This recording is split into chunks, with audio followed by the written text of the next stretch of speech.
స్వచ్ఛమైన నాణ్యమైన గౌదర్పార్ పూజా ఉత్పత్తులు www.gaudarpar.com ద్వారా ఆన్లైన్ లో ఆర్డర్ చేయండి. మీ ఇంటిని దేవాలయంగా మార్చుకోండి. చందమామ కథలు కూడా మనం మధ్య మధ్యలో చెప్పుకుంటున్నాం కదా రమ్మగారు.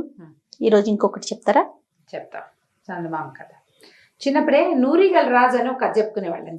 నూరిగల రాజు వాడు ఒకడు 100 ఈగల్ని చంపాడు అనమాట. ఓహో. దాంతో వాడిని నూరిగల రాజు అనేవాళ్ళు.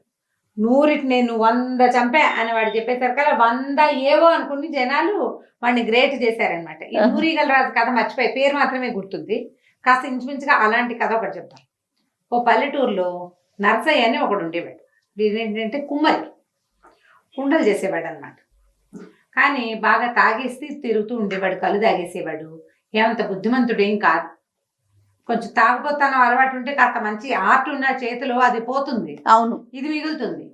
ఆర్టిస్ట్ పేర్లు పోయి దుర్వ్యసనాల పేర్లు ఉండిపోతాయి. తాగుబోతు నర్సయ్య అనేసేవారు అతన్ని. అయితే అతని దగ్గర ఒక గాడిద ఉండేది. ఏం చేసేవాడు, కుండలు చేసి ఆ గాడిద మీద వేసుకుని తీసుకెళ్లి అమ్మకానికి వెళ్ళేవాడు అనమాట. ఆ గాడిద నేను పెద్దగా పోషించేవాడు కాదు. తాగేసి ఎప్పుడో దాన్ని కొడుతూ ఉండేవాడు. ఓ రోజు ఆ గాడిద ఎక్కడికో పారిపోయింది. సరే ఏమైంది, వెతుకుంటూ తిరుగుతున్నాడు అనమాట. తాగేసి ఉన్నాడు, కళ్ళు తాగేసాడు బాగా. ఒళ్ళు ఇప్పుడు కళ్ళు కొంత తాగితే తప్పకుండా మంచిది, ఆరోగ్యంట. మోతాదు మించి తాగితే చివరికి పిచ్చెక్కిపోతుంది. సరే తిరుగుతున్నాడు. ఆ పూట కొంచెం వానగా ఉంది. అయితే ఈ వర్షంలో ఏమైందట, ఆ అడవిలో అతను తిరుగుతూ ఊరు దాటి అడవిలోకి వెళ్ళిపోతున్నాడు. అటు తిరుగుతున్నాడు. ఈ అడవిలో ఒక పెద్ద పులి ఒకటి ఉంది. అది వేట కోసం బయలుదేరేసరికి సడన్ గా వాన వచ్చేసింది. అది తడిసిపోయి గుహ వైపుకి వెళ్ళకుండా ఊరు వైపుకి పరిగెత్తుకొచ్చింది, ఎక్కడైనా దేని కిందైనా నుంచోడానికి. ఆ ఊరికి ఈ అడవికి మొదట్లో అంటే అడవి ఎండ ఈ ఊరు మొదలయ్యేటప్పుడు ఒక ముసలి మామది ఒక ఇల్లు ఉందట, ఓ గుడిసె. మామూలుగా గుడిసెకి ఎట్లా ఉంటాయి, ఇట్లా పంచలు కొంచెం ముందుకు వేస్తారు కదా, ముందుకు వేస్తే ఆ పంచలో కనుక నిలబడితే వానకి తడవకుండా ఉంటుంది. సరే ఇదేమనుకుంది, ఆ గుడిసెకి ఇలా ఉంది కదా, అక్కడ వాన పట్టలేదని ఈ పులి పోయి దాని కింద నుంచి వాన మీద పడకుండా ఉండడం కోసం. ఇంతలో ఏమైందంటే ఈ ముసలి మా ముందుగా లోపల ఒక ముసలావిడ ఉంది. ఆ ముసలావిడ అంటే పైన ఈ గుడిసె అయితే ఇట్లా ఉంది కానీ అన్ని కంతలు పడ్డాయి. చిల్లులేంచి నీరు లోపలికి పడుతుంది. అక్కడో గిన్నె ఇక్కడో గిన్నె పెట్టింది. ఈ కన్నాలతో చస్తున్నావు, ఈ కన్నాలతో కష్టపడే బదులు పులి నోట్లో తలబెట్టినా మంచిదే, ఈ కన్నాలతో పడలేకపోతున్నావు అంటోంది. ఈ పులి హడిలిపోయింది. కన్నాలా, వాడెవడు పులి నోట్లో తలబెట్టడం మంచిదంటోందంటే మనకంటే పెద్దవాడు ఎవడో వాడు, కన్నాలు అనే వాడితో జాగ్రత్తగా ఉండాలి అని అనుకుంటోంది పులి. ఇంతలో ఏమైంది, తాగిపోతూ నర్సయ్య ఉన్నాడు కదా, వాడు అడు తిరుగుతూ ఇడు తిరుగుతూ వానకి తడుస్తున్నాను కదా అని ఈ ముసలిమామ పంచ కిందకి వచ్చాడు. వచ్చి చూసి ఓ పక్కన నిలబడిన ఈ పులిని కనుచీకట్లో తన గాడిద అనుకున్నాడు. అనుకోని ఏం చేశాడు, ఆ పక్కన అటు ఇటు చూస్తే ఈ చిన్న అంతంత బాదులు లాంటివి కనపడ్డాయి. ఓ బాధ ఒకటి చేత్తో పుచ్చుకుని దబా దబా వాదేశాడు. వాదేసి, దొంగ మొహం, నీకోసం ఊరంతా తిరుగుతుంటే పని కొట్టి ఇక్కడ దాక్కున్నావా, నడ్డి విరకొట్టేస్తాను అని చెప్పి 4 పీకులు గట్టిగా కొట్టేశాడు. ఇదేమనుకుంది పులి, మా మీద ఒక కన్నాలు అంటుంది, వీడే కాబోలు ఆ కన్నాలు అనుకుని లొంగిపోయింది. అక్కడి నుంచి వీడేం చేశాడు, నడుకో పంచ కట్టుకుని తిరుగుతున్నాడు. ఈ నడుకున్న పంచోడు తీసి దాని మెడలో పల్పల్లే కట్టి లాక్కుపోయాడు ఈడ్చుకుంటూ. ఈ పులికి ఏం చేయాలో తెలియదు. వాడు వెనకాల పడి మరి ఏం చేస్తుంది, తిరగబడితే వాడు ఏం చేసేస్తాడో తెలియదు. అసలే కన్నాలు వాడు అసలే కన్నాలు, దానితో చిత్త కొట్టేశాడు, ఏదో పెట్టి కొట్టేశాడు. వానకి తడిసి చలేసి వస్తుంటే మధ్యలో దెబ్బలు ఒకటి. అక్కడి నుంచి నోరు మూసుకుని కిక్కురు మనకంటే వాడు వెనకాల పోయింది.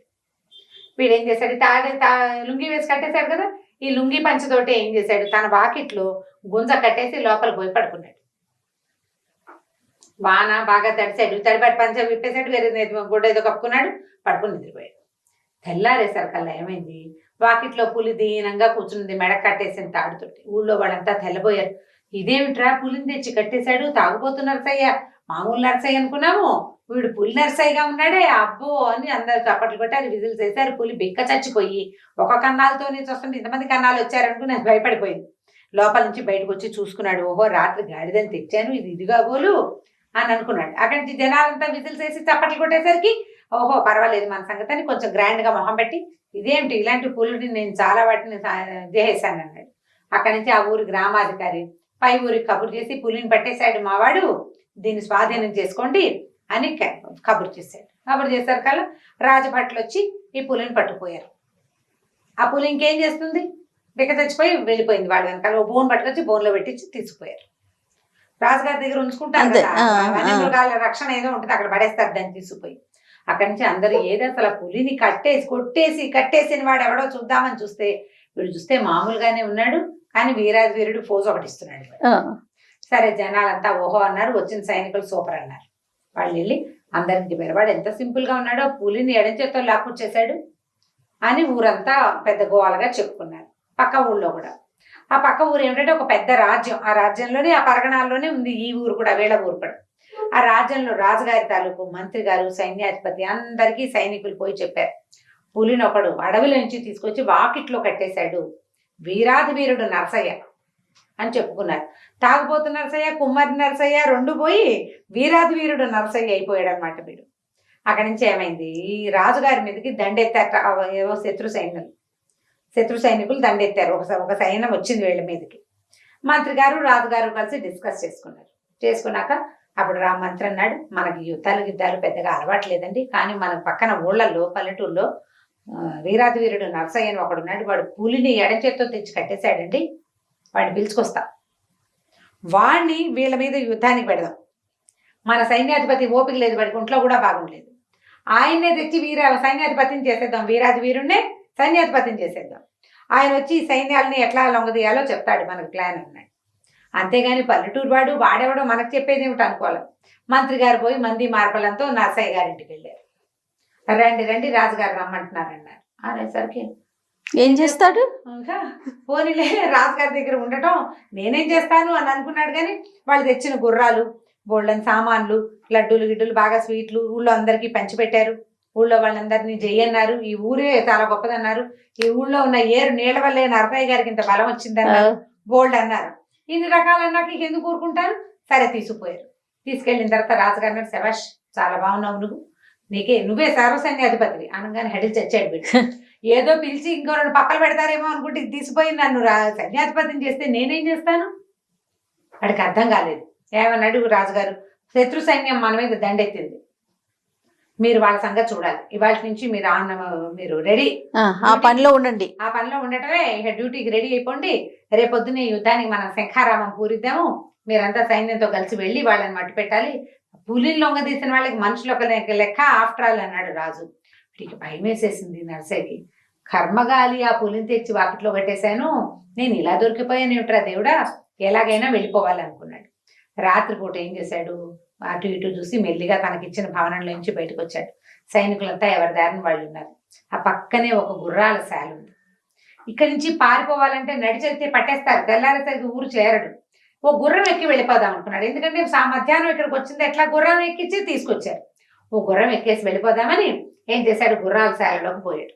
వెళ్ళేసరికల్లా కొన్ని గుర్రాలు కనపడే, ఒక నల్లటి మంచి గుర్రం, దాని మీద జీను అవి వేసి రెడీగా ఉంది. ఇదేదో బాగుంది, రెడీగా ఉంది, దీని మీద ఎక్కి కూర్చుంటే ఈజీగా వెళ్ళి, జీను వేయటం కూడా ఒక ప్రాక్టీస్, అది రావాలిగా, రెడీగా ఉంది కదా, దాని తాడోడ తీసి దాని మీదకి ఎక్కబోయేసరికల్లా ఏమైంది, కాలు కాస్త కింద రికాబుల్ లాంటి ఉంటే కాలు అందులో ఇలా అడ్డంగా ఇరుక్కుపోయింది. వీడు ఎక్కి కూర్చుని కాలు లాక్కునే లోపలే, ఆ కాలు ఇరుక్కుపోయిన కాలుని లాగే లోపల ఆ గుర్రం కదా దయ్యమని ఒక్క ఎగిరెగిరి దౌడు తీసేసింది, పరిగెత్తేసింది. ఇంకా ఆ గుర్రం పరిగెత్తేస్తుంది, దాన్ని పట్టుకోలేడు, ఈ కాలు మెలికబడింది, దాన్ని ఊడ తీసుకోలేడు. ఎంత లాగినా విదిలించుకుందామన్నా పక్కకి తిరిగిన కాలు ఊడి రావటంలా కాలు పెట్టేస్తుంది, గుర్రం ఆగదు. ఈ పరిగెత్తి ఆ గుర్రం ఎక్కడికి పోయింది, సరిగ్గా శత్రు సైనికులు ఉన్నారు ఆ వైపు వెళ్ళిపోవటం మొదలుపెట్టింది.